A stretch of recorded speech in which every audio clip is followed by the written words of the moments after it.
బాధ్యత మనకుంటే భవిష్యత్తు భావితరానికి బాగుంటుంది. భారతదేశ నేర న్యాయ వ్యవస్థ యొక్క పునాది కీలకమైన పత్రం 1860 నాటి ఇండియన్ పీనల్ కోడ్. బ్రిటిష్ వలసరాజ్యాల కాలంలో రూపొందించబడిన ఈ విస్తృతమైన కోడ్ 511 విభిన్న విభాగాలలో నేరాలను గుర్తించి శిక్షలను నిర్దేశిస్తుంది. హింసాత్మక నేరాల నుండి ఆర్థిక మోసాలు ఐక్సీ భారతదేశంలోని చట్టాన్ని అమలు చేసే సమగ్ర చిత్రాన్ని చిత్రీకరిస్తుంది. మనము దాని సూక్ష్మ నైపుణ్యాలను నావిగేట్ చేస్తున్నప్పుడు సామాజిక సామరస్యాన్ని కాపాడడంలో కోడ్ యొక్క సారాంశం స్పష్టంగా కనిపిస్తుంది. ఈ బలీయమైన న్యాయగ్రంథం యొక్క చిక్కులను మరియు భారతదేశం యొక్క న్యాయశాస్త్రంలో దాని ప్రధాన స్థానాన్ని మేము విప్పేటప్పుడు సునిశితంగా పరిశీలించండి. ఇప్పుడు మనం భారతీయ శిక్షాస్మృతిలోని నిర్దిష్ట విభాగాలలోని సెక్షన్ 8 ఓవర్వ్యూ చూద్దాం. భారత శిక్షాస్మృతి 1860 లేదా ఐపీసీ 1860లోని సెక్షన్ 8 కోడ్ యొక్క వివరణ మరియు అన్వయానికి సహాయపడే సచిత్ర వివరణను అందిస్తుంది. ఐపీసీ ఇతర చట్టపరమైన గ్రంథాల వలె తరచుగా ఏకరీతి అప్లికేషన్ కోసం వివరణావసరమయ్యే నిర్దిష్ట పదజాలాన్ని ఉపయోగిస్తుందని అర్థం చేసుకోవడం కీలకం. ఐపీసీ సెక్షన్ 8 ఇలా పేర్కొంది: నేరం అనే పదం ఈ కోడ్ ద్వారా శిక్షార్హమైన విషయాన్ని సూచిస్తుంది. వివరణాత్మక వివరణ 1. చట్టపరమైన స్పష్టత యొక్క సారాంశం. ఏదైనా చట్టపరమైన కోడ్ యొక్క ప్రభావం దాని స్పష్టత మరియు అస్పష్టత లేకపోవడంపై ఆధారపడి ఉంటుంది. ఐపీసీ దాని సమగ్ర విధానంలో కీలక నిబంధనలు ఖచ్చితంగా నిర్వచించబడిందని నిర్ధారించడం లక్ష్యంగా పెట్టుకుంది. ఈ ఖచ్చితత్వం వివరణలో ఆత్మాశ్రయతను తగ్గిస్తుంది మరియు విభిన్న దృశ్యాలలో స్థిరమైన అనువర్తనాన్ని నిర్ధారిస్తుంది. సెక్షన్ 8 ఈ ప్రయత్నంలో ఒక భాగం నేరం యొక్క ప్రధాన భావనను సూచిస్తుంది. 2. నేరం యొక్క నిర్వచనం. నేరం అనే పదం క్రిమినల్ చట్టానికి పునాది. ఇది ఒక వ్యక్తికి జరిమానా విధించబడే చర్య లేదా మినహాయింపును సూచించే భావన. నేరం అనేది ఈ కోడ్ ద్వారా శిక్షించదగనది అని పేర్కొనడం ద్వారా సెక్షన్ 8 పీసీ పరిమితుల్లో పదం యొక్క పరిధిని స్ఫటికీకరిస్తుంది. ఐపీసీ ఒక నిర్దిష్ట చర్య లేదా తప్పినందుకు శిక్షను నిర్దేశిస్తే ఆ చర్య లేదా మినహాయింపు నేరం అని ఇది తప్పనిసరిగా చెబుతుంది. 3. నైతికత మరియు చట్టబద్ధత మధ్య భేదం. నైతికంగా తప్పు మరియు చట్టబద్ధంగా శిక్షించదగిన వాటికి మధ్య తీవ్ర వ్యత్యాసం ఉంది. సామాజిక నిబంధనలు కొన్ని ప్రవర్తనలపై విరుచుకుపడినప్పటికీ అవన్నీ చట్టపరమైన నేరాలకు అనువదించవు. సెక్షన్ 8 ఈ గీతను గీయడంలో సహాయపడుతుంది. లో జాబితా చేయబడిన శిక్షలకు నేరం యొక్క నిర్వచనాన్ని కలపడం ద్వారా నైతిక ఆత్మాశ్రయత చట్టపరమైన బాధ్యత యొక్క సరిహద్దులను స్పష్టం చేయదని నిర్ధారిస్తుంది. 4. ఇతర విభాగాలతో ఇంటర్ప్లే. ఒకరు నావిగేట్ చేస్తున్నప్పుడు వారు దొంగతనం నుండి హత్య వరకు వివిధ నేరాలను నిర్వచించే అనేక విభాగాలను ఎదుర్కొంటారు. ఈ నిర్వచనాలలో ప్రతి ఒక్కటి సెక్షన్ 8 యొక్క స్పష్టీకరణపై ఆధారపడి ఉంటుంది. లో నేరం అనే పదం కనిపించినప్పుడల్లా కోడ్కు కొనసాగింపు మరియు పొందికను అందించడం ద్వారా ఈ విభాగం మెరుపును అర్థం చేసుకోవచ్చు. 5. ఏకపక్ష చర్యకు వ్యతిరేకంగా ఒక చెక్. ఐపీసీ ద్వారా శిక్షించదగన చర్యలు లేదా లోపాలను నేరం అనే పదాన్ని పరిమితం చేయడం ద్వారా సెక్షన్ 8 ఏకపక్ష చట్టపరమైన చర్యల నుండి రక్షణను అందిస్తుంది. అటువంటి స్పష్టమైన నిర్వచనం లేనట్లయితే ఈ పదాన్ని తప్పుగా అర్థం చేసుకోవచ్చు లేదా పొడిగించవచ్చు. ఇది సంభావ్య దుర్వినియోగానికి దారితీస్తుంది. 6. పదం యొక్క సార్వత్రికత. లోని సెక్షన్ 8 కోడ్కి నేరంని నిర్వచించినప్పుడు పదం యొక్క సార్వత్రికత కేవలం కిమించి విస్తరించిందని గుర్తించడం చాలా అవసరం. భారతదేశంలోని అనేక ఇతర శాసనాలు నేరాలను నిర్వచించాయి మరియు జరిమానా విధిస్తాయి. ఏదేమైనప్పటికీ ఐపీసీ యొక్క సందర్భంలో కోడ్ శిక్షార్హమైనదిగా గుర్తించిన చర్యలు లేదా లోపాలను మాత్రమే నేరాలుగా పరిగణిస్తారు. 7. లీగల్ అకౌంటబిలిటీ భావనను అండర్పిన్ చేయడం. ఐపీసీ యొక్క విస్తారమైన లక్ష్యం చట్టం యొక్క పాలన ద్వారా నిర్వహించబడే సమాజాన్ని సృష్టించడం. ఇక్కడ వ్యక్తులు వారి చర్యలకు జవాబుదారీగా ఉంటారు. సెక్షన్ 8 నేరం అంటే ఏమిటో నిర్వచించడంలో జవాబుదారీతనం పట్ల ఈ నిబద్ధతను నొక్కి చెబుతుంది. కొన్ని చర్యలు లేదా లోపాలను శిక్షార్హమైన చర్యలకు హామీ ఇచ్చేంత తీవ్రమైన పరిణామాలను కలిగి ఉంటాయనే ఆలోచనను ఇది బలపరుస్తుంది. ముగింపు. ఐపీసీ యొక్క సెక్షన్ 8 దాని క్లుప్తమైన మరియు ప్రత్యక్ష పద్యాలాన్ని బట్టి ప్రాథమికంగా అనిపించవచ్చు, కానీ మొత్తం కోడ్ యొక్క అప్లికేషన్ను రూపొందించడంలో దాని ప్రాముఖ్యతను తక్కువగా అంచనా వేయలేము. ఇది ఐపీసీ యొక్క విస్తారమైన విస్తీర్ణాన్ని ఎంకరేజ్ చేస్తుంది. ప్రతి శిక్షా నిబంధన, ప్రతి దృష్టాంతం మరియు ప్రతి మినహాయింపు నేరం అంటే ఏమిటో స్పష్టమైన అవగాహనతో చదవబడుతుందని నిర్ధారిస్తుంది. దాని క్లుప్తతలో సెక్షన్ 8 చట్టపరమైన స్పష్టత యొక్క సారాంశాన్ని సూచిస్తుంది. ఐపీసీ క్రిమినల్ చట్టం యొక్క బలమైన మరియు న్యాయమైన సాధనంగా ఉందని నిర్ధారిస్తుంది. బాధ్యత మనకుంటే భవిష్యత్తు భావితరానికి బాగుంటుంది.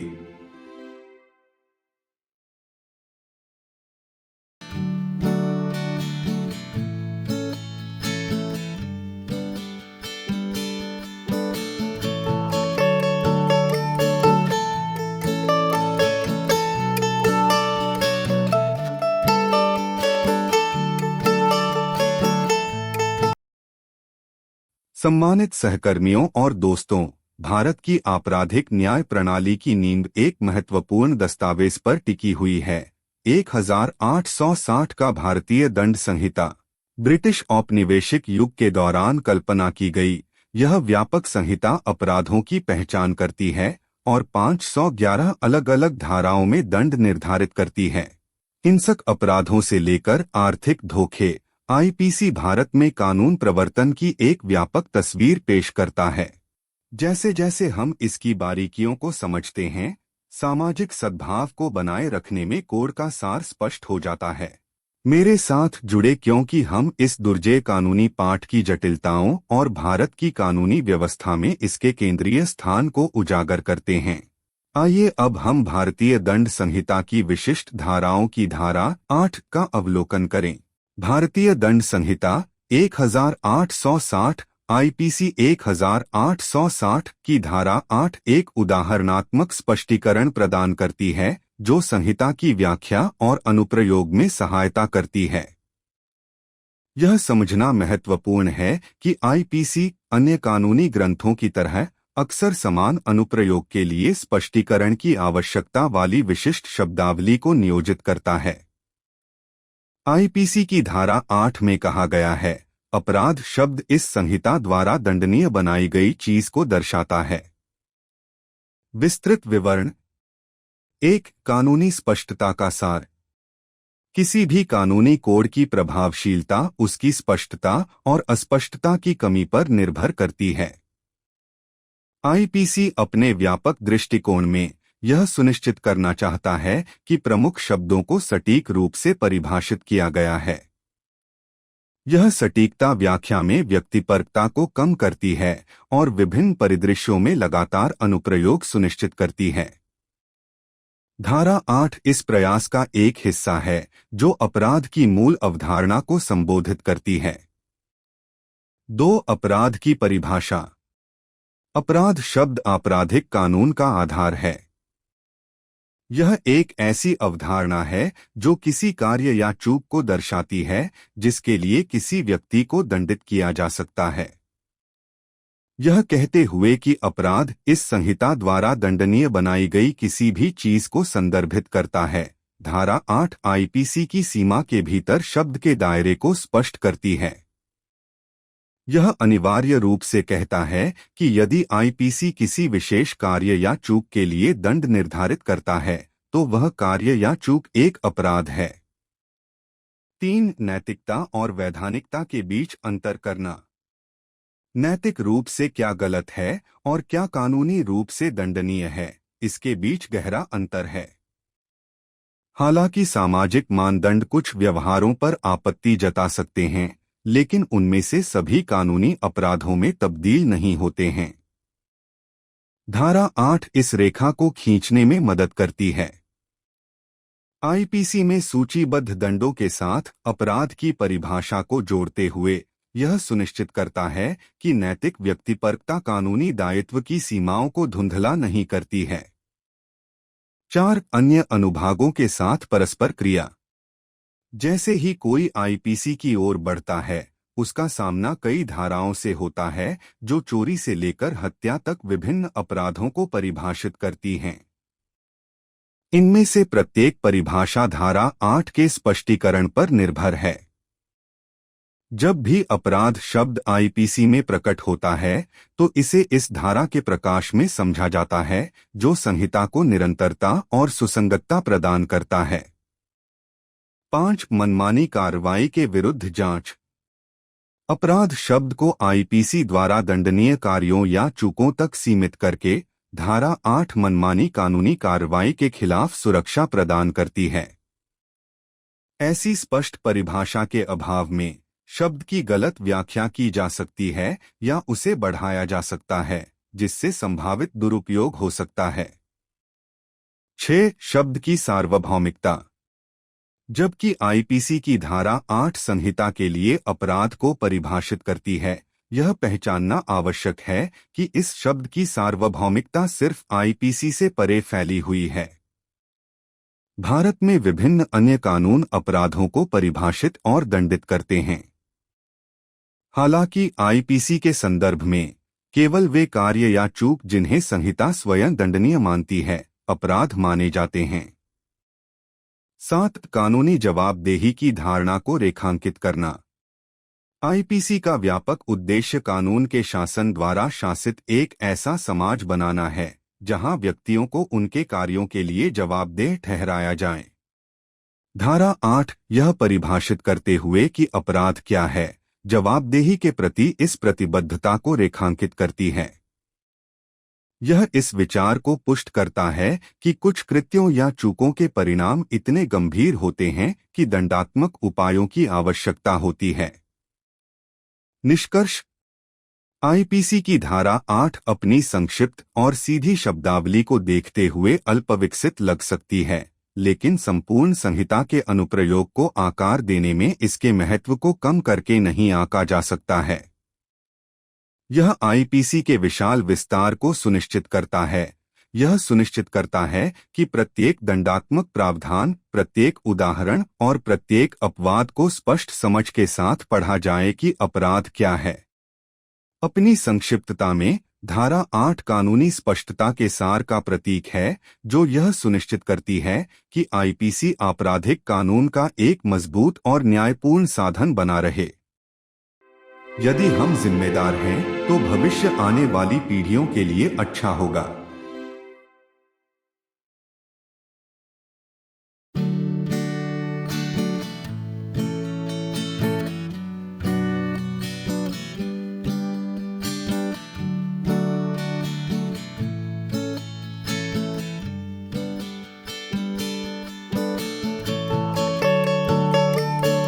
Esteemed colleagues and friends, the foundation of India's criminal justice system rests on a pivotal document, the Indian Penal Code of 1860.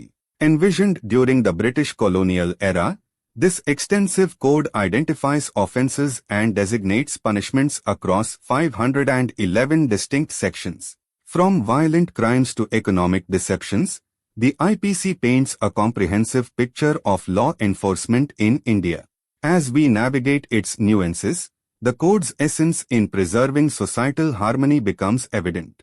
Join me as we unravel the intricacies of this formidable legal text and its central place in India's legal narrative. Now let us have an overview of Section 1 of the specific sections of the Indian Penal Code. Section 8 of the Indian Penal Code, 1860, IPC 1860, offers an illustrative clarification, aiding the interpretation and application of the code. It is pivotal to understand that the IPC, like other legal texts, often employs specific terminology requiring elucidation for uniform application. IPC Section 8 states, the word offense denotes a thing made punishable by this code. Elaborated description. 1. The essence of legal clarity. Any legal code's effectiveness hinges on its clarity and lack of ambiguity. The IPC, in its exhaustive approach, aims to ensure that key terms are precisely defined. This precision reduces subjectivity in interpretation and ensures consistent application across varied scenarios. Section 8 is a part of this endeavor, addressing the core concept of an offense. 2. Definition of offense. The term offense is foundational to criminal law. It's a concept that signifies an act or omission for which a person can be penalized. By stating that an offense refers to anything made punishable by this code, Section 8 crystallizes the scope of the term within the confines of the IPC.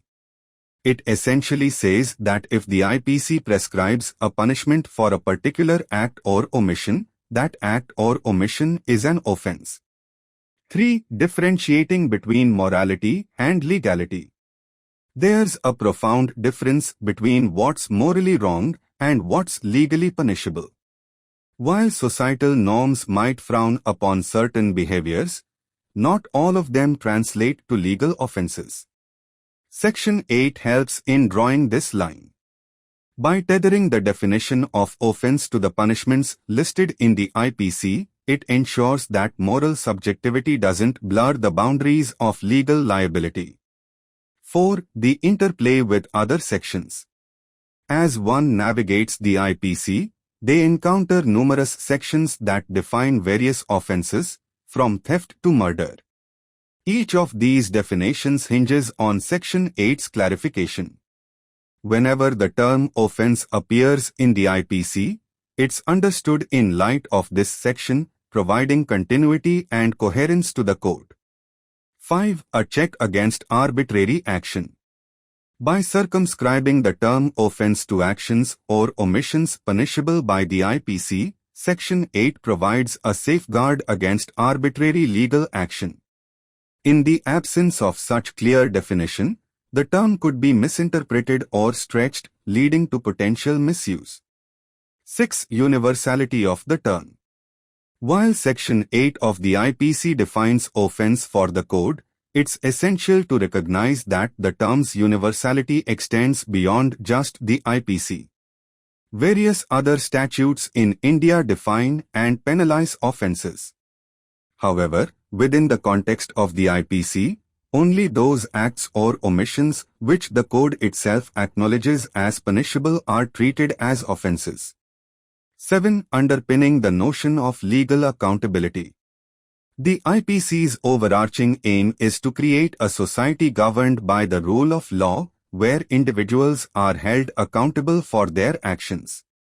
Section 8, in defining what constitutes an offense, underscores this commitment to accountability. It reinforces the idea that certain acts or omissions have consequences severe enough to warrant punitive measures. Conclusion. Section 8 of the IPC might seem rudimentary, given its brief and direct phrasing, but its significance in shaping the entire code's application cannot be understated.